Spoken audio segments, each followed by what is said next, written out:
Okay, so I just bought this offline. This is the Oster steel ice crusher blender for your blender.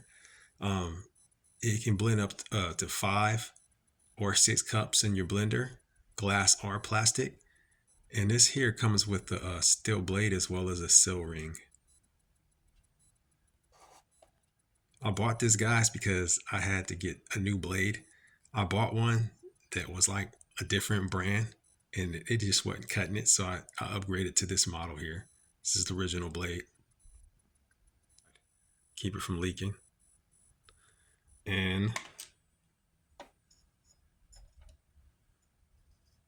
this here is the blade.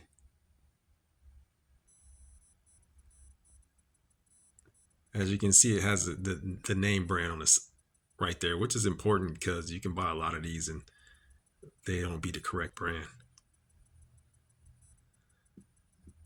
I tried a different blade and it wasn't like as sharp, so I had to go back to this company, which is the original manufacturer that I bought originally, just to make sure that I get this thing cutting pretty consistently.